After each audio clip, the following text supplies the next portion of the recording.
world, and welcome once again to another episode of the Crisis Victory Show. Today, I have a guest, Bryan. He's down in Texas, right, Bryan? Isn't that where Yes, you're at? sir. Yes, Yeah. sir. And he's kind of like me, he's an old ex-con, been there, done that, came up through the right channels, and taking that wisdom and experiences of what he survived in his life and turned it into an entrepreneurial future that's benefiting other people. So, welcome to the show, Bryan. Looking forward to our talk today, brother. Thank you for having me. Yeah, it's a real privilege. So anyway, what I'd like to do, if it's okay with you, is I'd like to start from your what led to your incarceration, how you survived the incarceration, and then what motivated you to relocate yourself, and how you started getting into a career that you had picked at that time, and then later advanced it into where you're at today. Okay, Okay. sure. Well, I was born and raised in Tulsa, Oklahoma. I'm not sure if you're familiar with Oklahoma or Tulsa to be exact, but it has very historical roots. Uh, I came up through foster care. I was taken from my mother at a young age, and by the time I was about 9.5, I was placed with my grandmother. Okay, Okay. and that was a big experience. His grandma, she came from a whole new different generation, and she was very strict. So being with her was very difficult, but everything was good up until about the age of 15. I'll say I was just getting ready to go into high school, and began to want to rebel. I'll be honest with you. I was up under Sure. so strict rules with my grandma, and I was a straight A student and all that good stuff. And I'm going to the top school in the city, and the kids that I'm around, they got things that I don't have, right? Because grandma was struggling to take care of us, and a lot of the other kids, they were spoiled, suburban kids, and I'm seeing things, and a lot of them had come from two-parent households and stuff, things of that nature, and I'm seeing the difference. So I kind of began to rebel around the eighth grade, and not wanting to come home or just wanting to be outside. I didn't get to go outside when I was little a lot. It was come straight in, do homework, start doing the chores to get ready for tomorrow. With other kids is outside running around, playing, and stuff like that.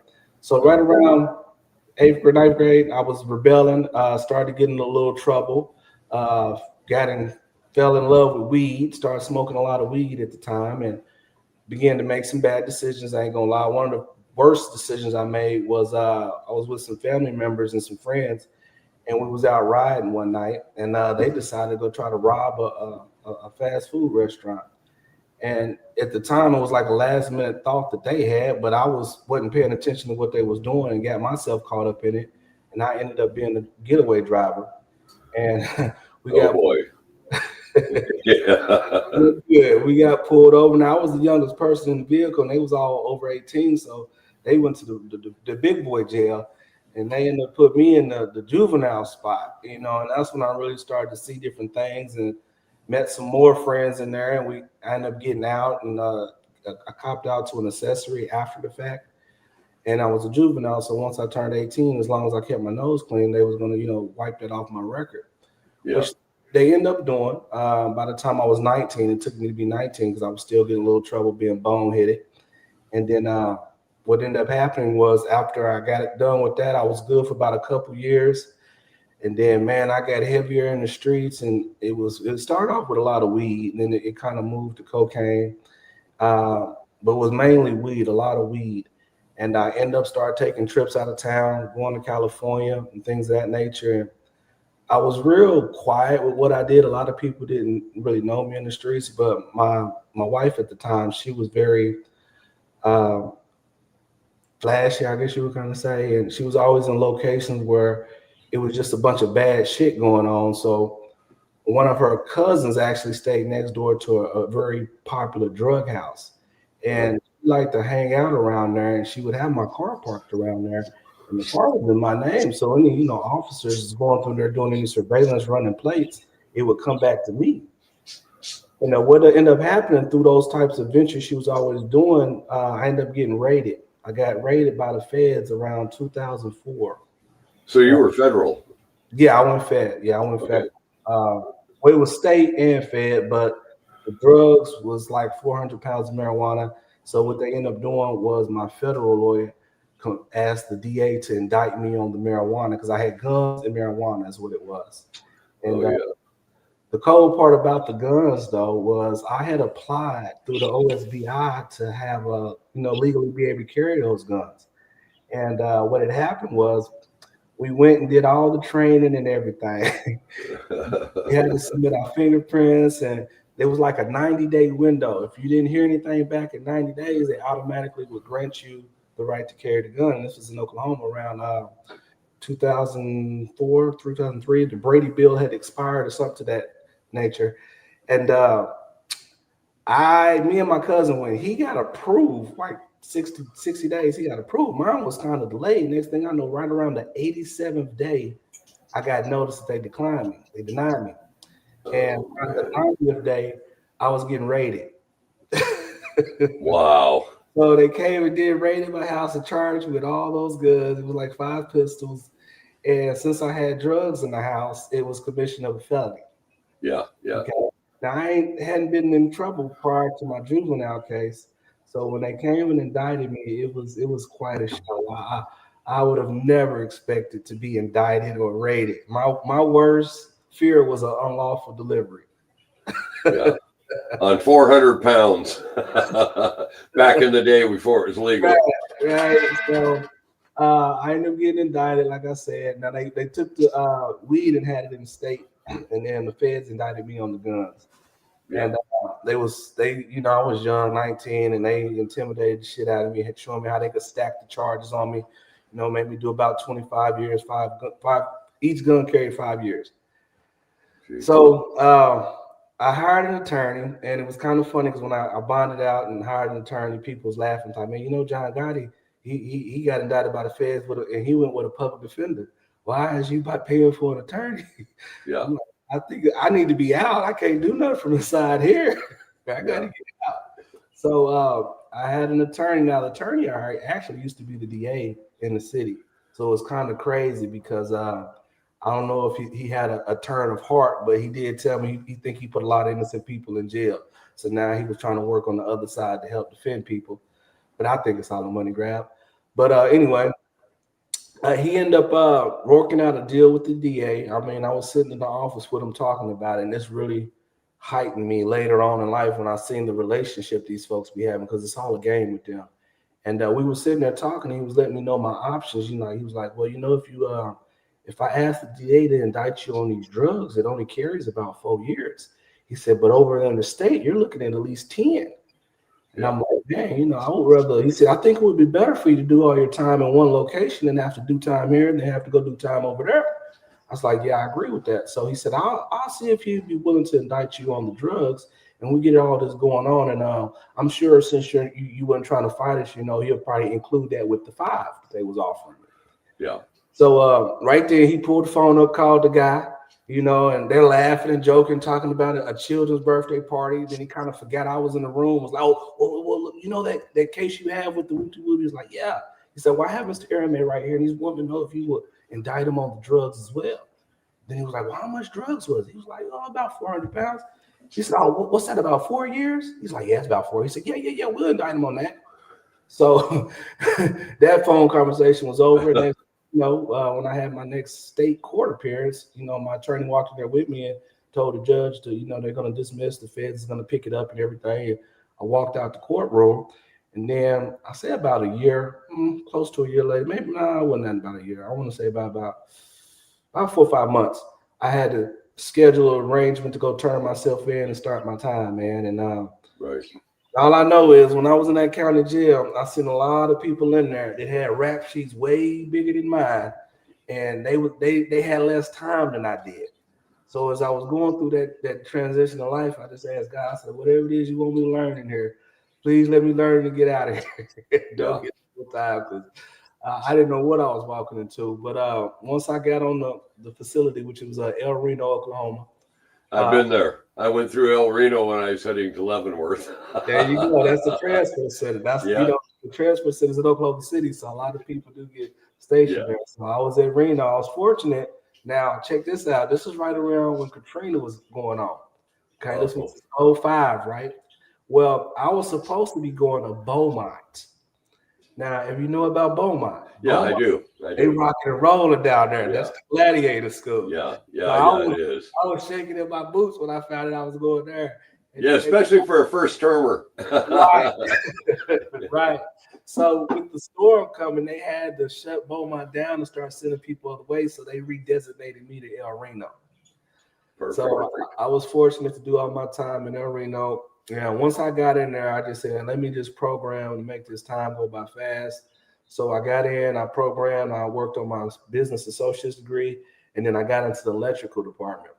And I pretty much rolled it all the way out through the electrical to the point where I was teaching it to the other inmates and things. You know how we do all the work there anyway, and the people just babysitters. So I became a tutor in there and doing all the electrical work on the facility and things of that nature. Man, I kind of got closer to understanding the monotheistic religions of the world and making a designation which one I believe to be the most accurate, you know. And we had a good brotherhood of brothers in there that I was able to link up and just do good time with, man. Never really had no issues. We had a few tight situations where we had to do some type of mediation to keep some riots from popping off. But bear in mind, brother, you're in El Reno, and I get it. You know, and El Reno may have been a good place to do Fed time, but every prison is dangerous. Yes, every prison has stuff jumping off. Yes, sir. And when I went through El Reno, I was in the holding facility waiting to transfer over to where I was heading to, and I remember some of the people that were processing that were going to be in El Reno that had been there before, and they said, "Yeah, this is not a cakewalk prison. I mean, you got to keep your stuff in line." And I'll share something with you, Bryan. When I first went in the system, I was 30 years old, and I went to a place called Folsom Prison in California. I did state time. And let me tell you, brother, back in the 80s, they were rounding up the Bloods and the Crips and the Norteños and the Sirs. And I mean, it was rock and roll every single day that I was in that prison. And when the reason I bring that to your attention is when I hit the feds are a whole different thing, mostly white collar criminal compared to the blue collar level of state prisoners. And like yourself, where you went into the electrical department, decided to learn something and walk out of there with something. I did my seminary years when I was in federal prison. And then later, I became a certified hospice counselor. And my job for 2.5 years was taking prisoners through the actual dying process. And most of my seminary studies were done in those death rooms. But talk about a humbling experience, brother. The thing is like, you and I both see so many people going through that system that really don't give a damn about betterment or doing something or creating a way to come out and have a different path. Right. So my hat's really off to you on that. I can visualize exactly what and why. You know, please continue. Gratitude. Absolutely.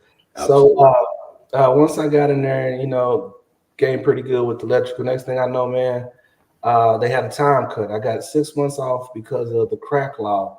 And at the time I had forgotten about it. But when I got raided with the weed, they found like 2 ounces of cocaine as well. And it wasn't really nothing. So I didn't realize the attorney had it in the case. But next thing I know, I'm getting a letter and they let me know that the crack law hit and I qualified for 6 months early release. Oh, wow. Shit. I was like, okay, I'll take it, you know. Yeah. An attorney, and I was like, see, my attorney actually did me well because he didn't have to put in for that, but he did. And I didn't even finish paying him. Well, he probably knows you were a good guy too, Bryan. I can sense that already. And you know, they deal with people of all personalities. So yeah, good for him and good for looking out for you on that. I like that. Yes, sir. So I was able to get out early, 6 months, man. From my release, it was like 2010 I got out. Yeah, 2010 I got out. August 20th, 2010. So how much time did you end up doing there in El Reno? 5 years. Yeah, you did it. Gave him a nickel, huh, brother? On a second. Just enough time to calm you down and make you think about what you're going to do that's right, not wrong. Yes, sir. Yes, sir. Now, while I was in there, the crazy thing is, you know, I did so much reading and learning and stuff, man. And one day we were in the electrical shop and some guys was playing around and he had grabbed a ladder. And I don't know if you're familiar with, but in electrical, we have this tester. It looks like a pen, and it's called a hot stick. And what we do is we'll put it in the plug, and it'll say ding, ding, ding, ding, and it lights up to let us know there's power there. Well, he had one sitting in his pocket, and he went to grab the ladder, and the hot stick started going off. And we looked like, what the hell? We said, let the ladder go. And it stopped. And he grabbed it again. Wow. And doing it again. And the first thing in my mind was like, wow, that was non-contact voltage detection. Yeah. Like, I know they got that in the free world. So I just kind of blew through my mind. So after I got released, and my first job was at a car lot, because at the halfway house, they wouldn't let me do electrical work. They were really trying to put me in a situation, force me to go back to prison. It was really sad. They expected me to go get a job like at a burger restaurant. I said, I'm overqualified for this. I've been doing electrical since I've been in prison. Then I'm gonna go flip some burgers for, you know. But welcome to the halfway house system. Man, it was rough, man. There was this one lady there, and she just swears she was a sanctified Christian, man. We used to call that woman the devil, because she was swearing trying to send people back to prison, man. Yeah. But yeah, that was quite an experience. I played by their rules for about 3 months before I got on home confinement. Then getting on home confinement, I went through looking for jobs, and I came across this gentleman that had an HVAC company. And I was completely honest. I've never hid my past from any employment, because I want you to know off the top, because I'm not going to waste my time. If it's going to be a problem, let me go on and move on. But this guy, he respected it, and he was glad to have me. Now, I think he got a deal, because after I realized what the job task was, I was like, yeah, he got a good deal, but it's cool, because I needed he helped me. And he had a job with a HVAC company, but the business was outside of Texas. So I had to get permission from my PO to be able to work for him. He was like, yeah, and he sent me to a place called Elko, Nevada. Have you heard of it? Know it well. I used to deer hunt there as a kid with my dad and uncles. Oh, wow. Look at that. Yep, the Ruby Mountains and the Ruby Marshes. Right. So I went up there. He was doing the HVAC work for an assisted retirement home. I think it's kind of wealthy people retire assisted living home. And now I'm an electrician. He hired me to run his what's called transmission lines, where his units can speak and communicate to each other. So it was a very simple job, but I was the only one doing it. Now, this man paid me half up front, then he would pay me half up under the table. Now, he was working me 7 days a week, as many hours as I could. He sent me up there. He gave me an RV, and he paid me $50 a day per diem. Wow. So I was able to sit there for about 4 months and just rack up money. And then when the job was finished, I got in a little trouble. My tools come up stolen at one time, and I ended up getting into a physical altercation with a guy that kept wanting to be an asshole, getting in my business. So he ended up going to sleep on the job after I smuffed him. And the owner called me and apologized, because the agreement was I was supposed to work 2 weeks on, and then he was going to send me back to Dallas for a week and then bring me back. Well, I never got sent back home, and everybody else did. So he blamed it on that I was cranky, and at the time, my shit got stolen, so I was pissed off too. And the guy got out of line. So what he ended up doing was, that same day, he had me a first class ticket back to Dallas. And he was like, as soon as you get here, man, please come to my ranch so we can talk. So I went there.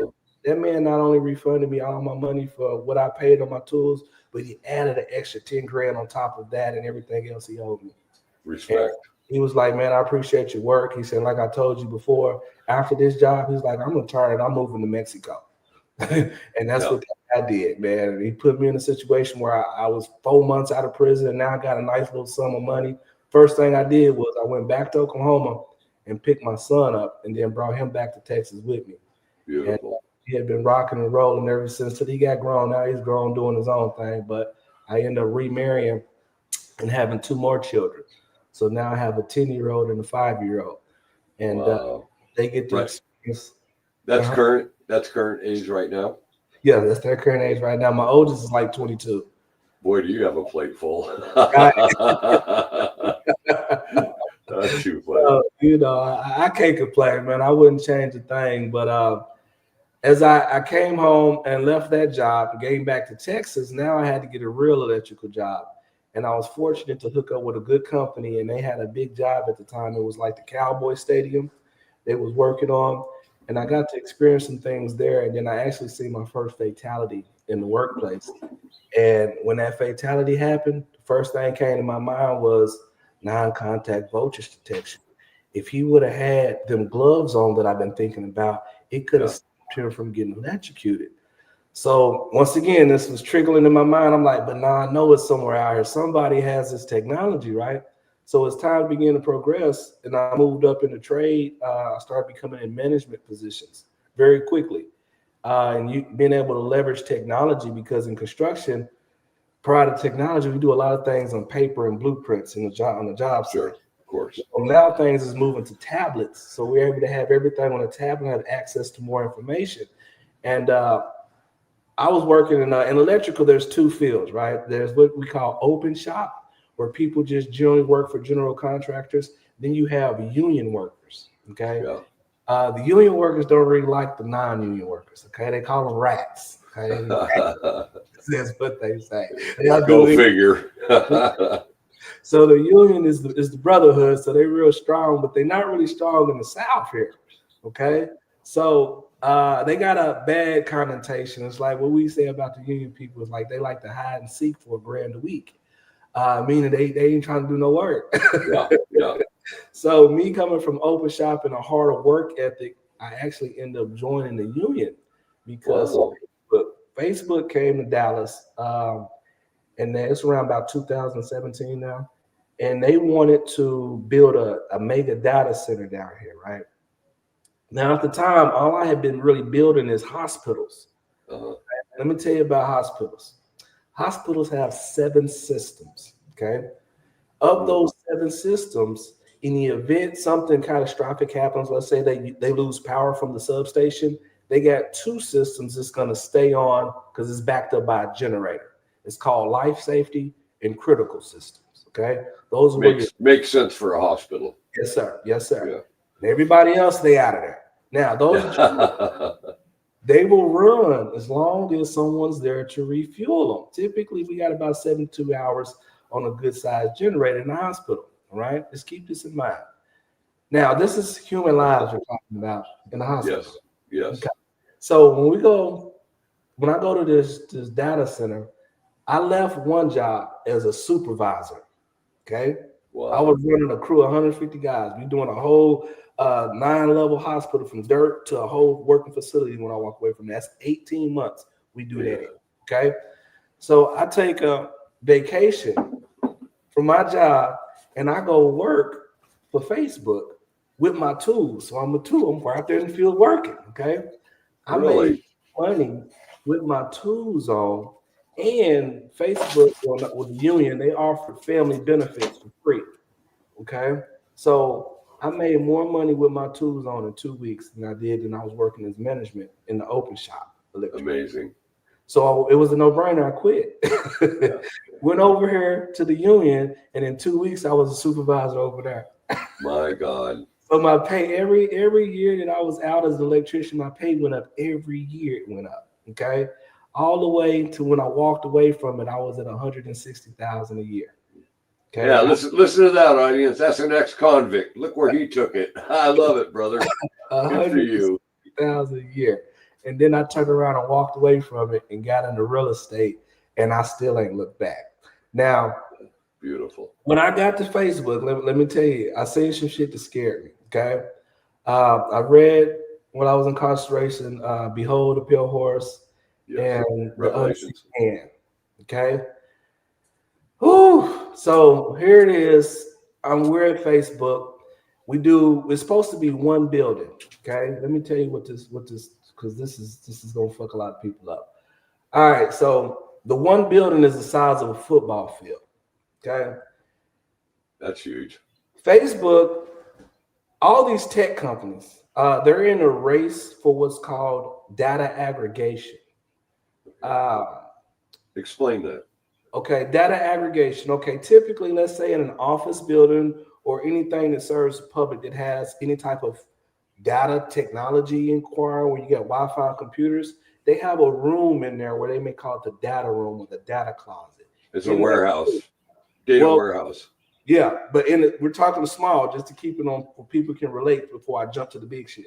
Okay, so in any office building, they're gonna have a data closet, just a little room where all the servers and stuff is, and they make sure your network is working. Okay.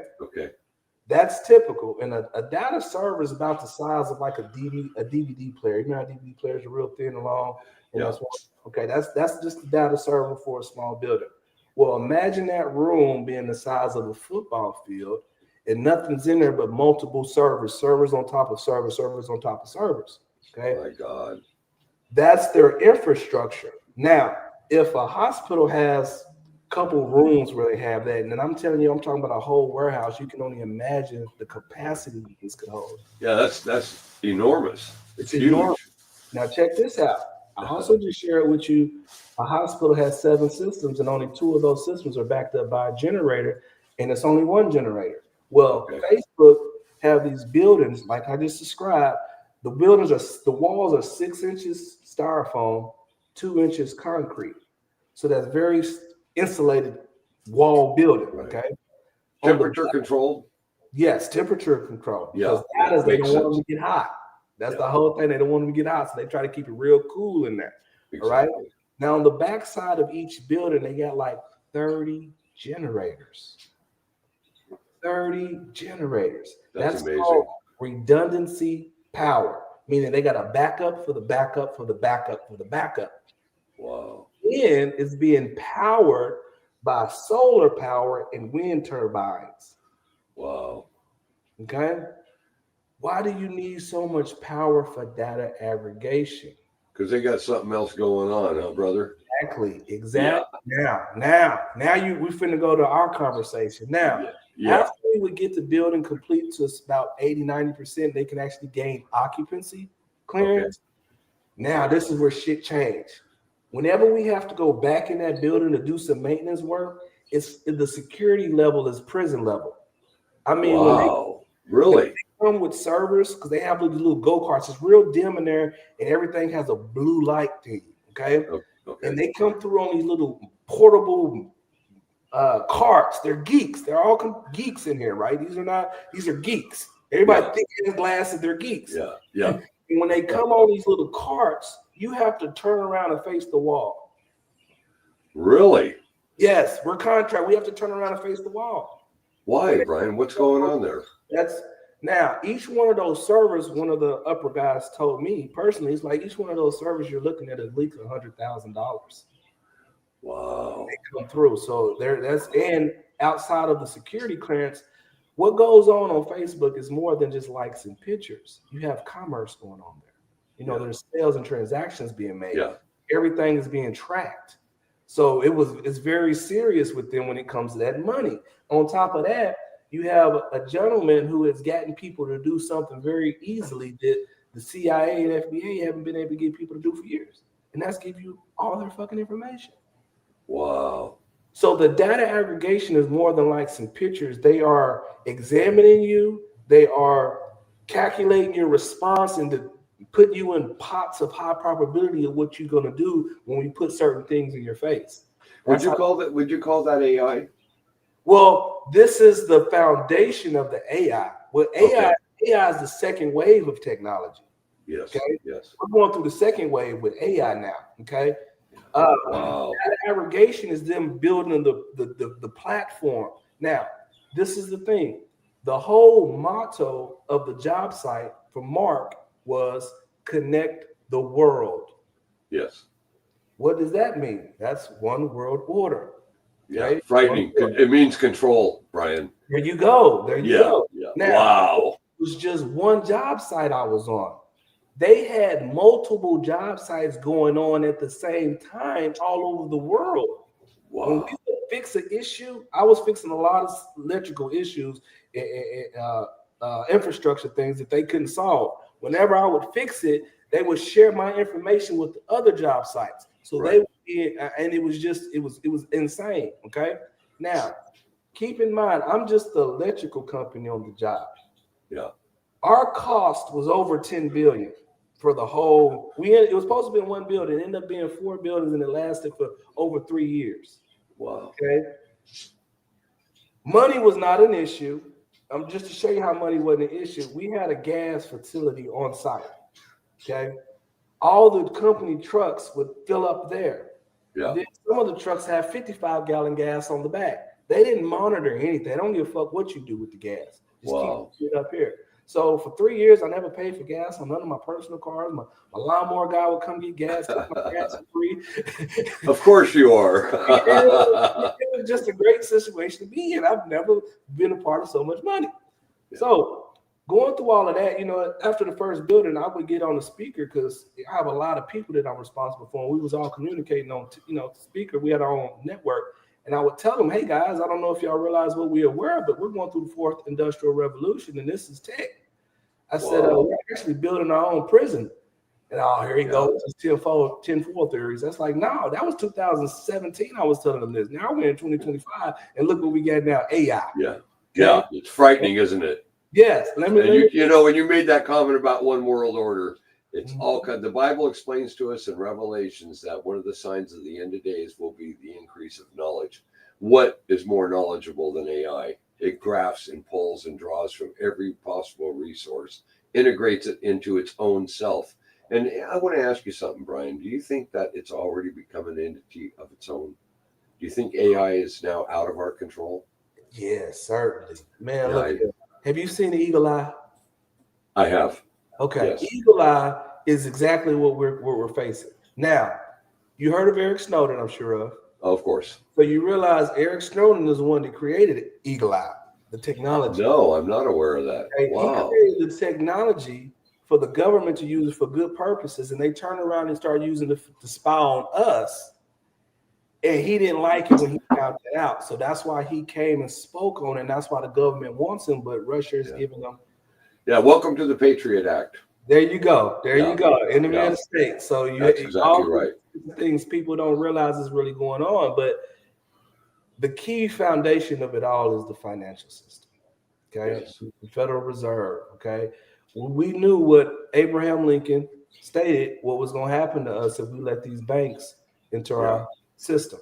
He said our children's children are going to be born into debt, right? Yeah. And look where we are. Sad. Everything is dead. People are so confused that every year the politicians and they tell you around October about the deficit. Yeah, that means we're in the red. Okay, since 1933, we've never paid a bill.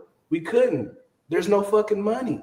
Yeah. All we have and what we're passing around is IOUs, a promise to pay you when things get better. It's just the people don't know. They think there's true value there. There's no gold back in that money. Now I see why my friend Victor recommended you for the show, brother. He told me you were really intelligent. I see it. It's a system of involuntary servitude that everybody's signed up to with the 14th Amendment. Yeah, they abolished slavery. They just made it equal across the fucking board. Everybody's fucking slaves now. Oh, my God. We're going to issue you a social security number so we can track your future labor and put a dollar sign with it. And then we can sell it on the securities markets and keep generating money from it, right? Wow. And it's like what they say, you will own nothing and still be happy. Yeah, that's what we see going on right now with BlackRock. How does a private equity firm own 40% of the real estate? Yeah, frightening. They turn everybody into renters. Okay, one world order, brother. One world order. There is a prophecy that stated at the signs, another sign of end of times will be information will be so abundantly that it will be at the tips of your fingers. Yes. Yes. If that ain't a vivid picture somebody painted 100 years ago, 100 years ago, what do you mean the tips of our fingers? But now we have it at the tips of our fingers. Yeah. I mean, it's so explicit. I'm just chiming in on what you said earlier about that information. Yeah, I had to spin that back around, but bro, I'm seeing it. I see it, and it's like some things you can't explain to people, especially when they ain't read anything that forecasted it. Well, Bryan, I remember last year when the godfather of AI was before Congress, and I remember Congress asking him, "Do you think it's already out of control?" And he looked dead in their eyes, and he nodded his head and says, "Oh yeah, yeah." And what do you do when things evolve? Man evolved from caveman. Man evolved. Now we have a technological society and institutions that are in the reclamation and recreating process right now to allow artificial intelligence to come in and taking it to an even higher plane. Are we looking at the possibility of a Terminator era coming? Yeah, iRobot. Yep. All of Have you seen those over in Japan? That show they did last year over there, where that one robot walked in and took control of 12 other robots. Yeah, that was mind blowing. And even the inventors of the robots were sitting there going, "Well, that wasn't supposed to happen." Well, guess what? Yeah, it's a real concern. Let's look at that at even a different perspective, right? Yeah. Technology has changed warfare. Yeah. Yes, it is. Look at the drones. Look at drones today. They can sit in their house, right, in their bed, on their computer, and create havoc. Yeah, it's very frightening. Havoc. The biggest thing I fear, to be honest with you, as an electrician, what I know, the biggest thing I fear is an EMP. Yeah. That's the biggest thing I fear right there. And tell me that isn't being considered by our enemies every single day. They know that's the ultimate. That shuts down all grids, not just some of the grids. Back to the Stone Ages. Back to the Stone Ages. Everybody got to fear for themselves because government cannot save you. Well, Bryan, what do you think about that?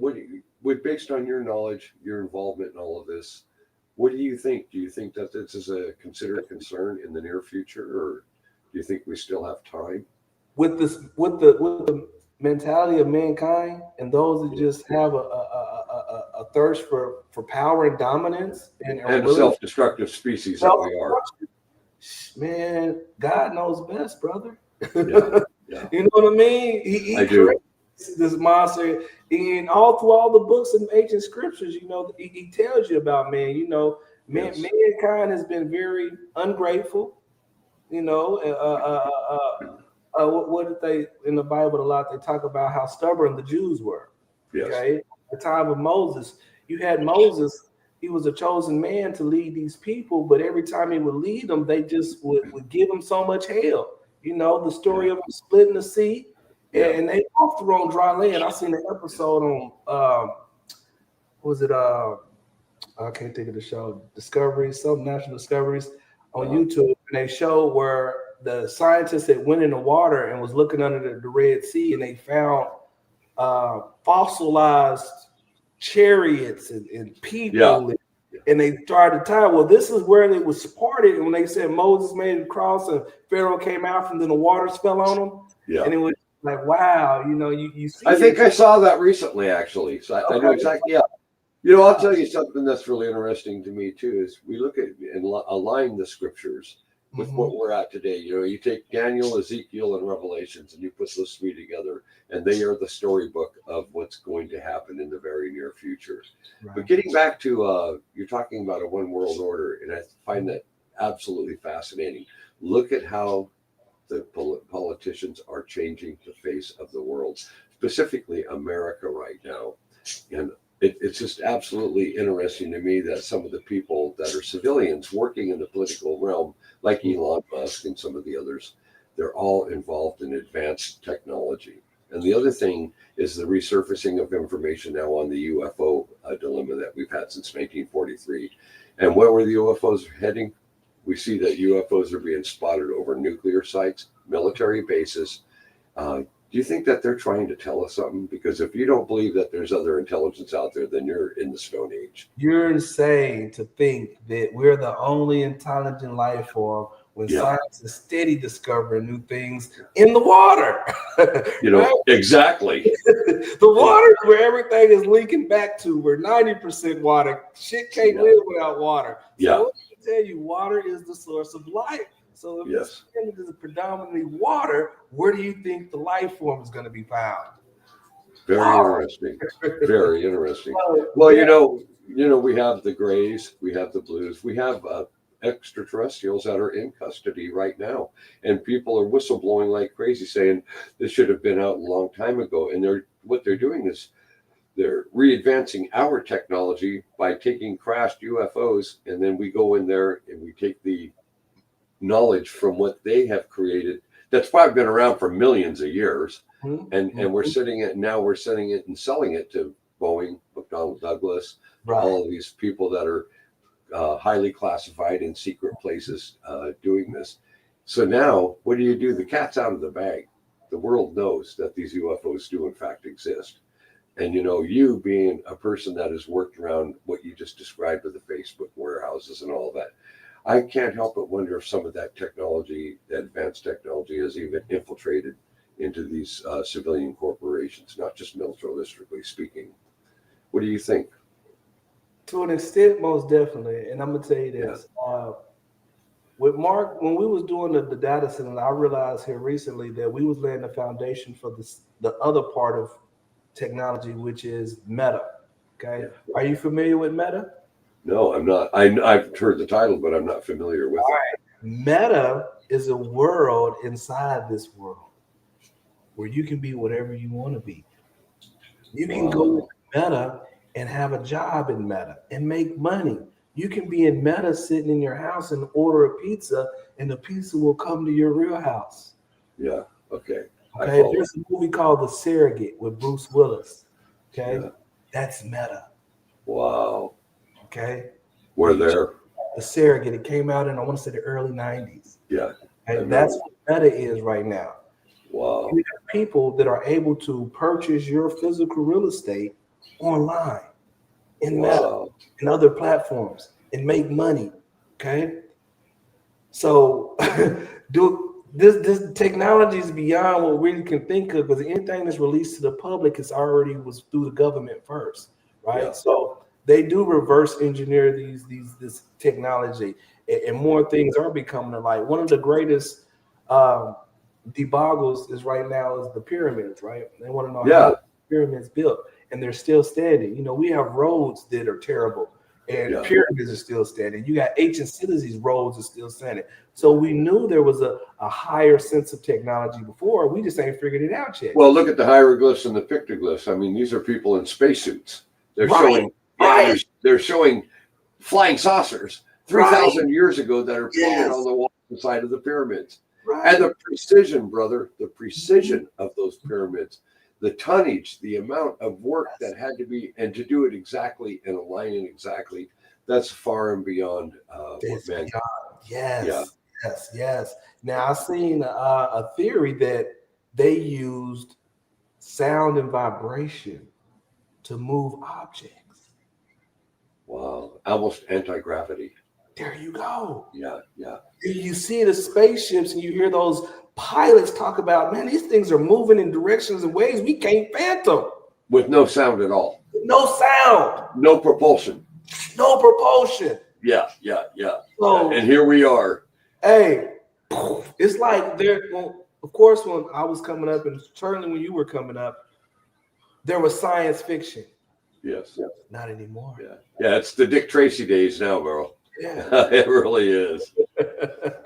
Well, listen, Bryan, before we wrap up the show today, I want you to explain and deliver a message to my audience. The creation of the Crisis Victory is to show people like you and me that came up from something very, very bad and turned our life into something very, very good.